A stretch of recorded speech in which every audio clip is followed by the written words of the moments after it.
అందరికీ ముందుగా శ్రీ విశ్వావసు నామ సంవత్సర ఉగాది శుభాకాంక్షలు. అందరూ బాగుండాలని కోరుకుంటున్నాను. నేను ప్రతి సంవత్సరం ఉగాది పచ్చడి ఎలా చేసుకుంటున్నానో ఈ వీడియోలో మీకు షేర్ చేస్తున్నాను. అయితే మనకి శాస్త్రం ప్రకారం షడ్రుచులతో కూడిన ఉగాది పచ్చడి చేసుకోవాలి అంటూ ఉంటారు కదా.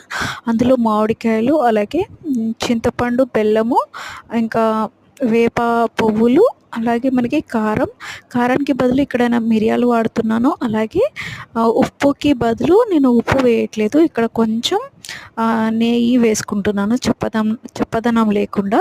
అయితే నేను కుండని నైట్ ఒకరోజు ముందే నానబెట్టాను, నీళ్ళల్లో నానబెట్టేసి ఆ తర్వాత ఆ కుండలో చల్లని నీళ్ళు తాగే మంచినీళ్ళని వేసి పెట్టేశాను.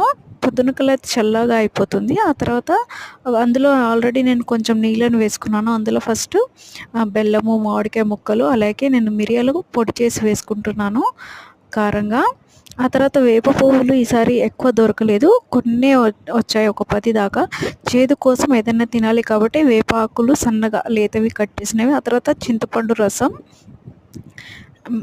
ఆ తర్వాత నేను నెయ్యి కొంచెమే వేసుకోవాలి, చాలా తక్కువ అనమాట, ఒక పావు స్పూన్ అంత వేసుకోండి. మీకు నెయ్యి వేసుకోవడం ఇష్టం లేకపోతే మీరు ఉప్పు అయినా వేసుకోవచ్చు, అది మీ ఆప్షన్ అనమాట. ఇక్కడైతే నేను కొంచెం లైట్గా నెయ్యి వేసుకున్నాను, ఉప్పు వేయలేదు. మొత్తం ఒకసారి కలిపేసిన తర్వాత ఇక్కడ మనకి బెల్లం సరిపోయిందా లేదా ఒకసారి చెక్ చేసుకోండి. నేను ఇంకొంచెం వేసుకున్నాను చూసిన తర్వాత.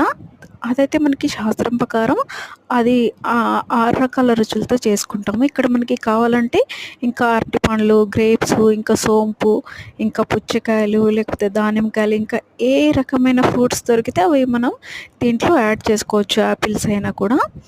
సో చూసారు కదా, మొత్తం కలిపేసిన తర్వాత ఈ విధంగా రెడీ చేసుకున్నాను. నేనైతే ఫస్టే మనం ఏ కుండలో అయితే ఉగాది పచ్చడి చేస్తామో దానికి ఫస్ట్ పసుపు రాసేసి కుంకుమ బొట్లు పెట్టేసి దానికి కొంచెం మామిడి తోరణాలు, అంటే మామిడి ఆకులు, అలాగే వేప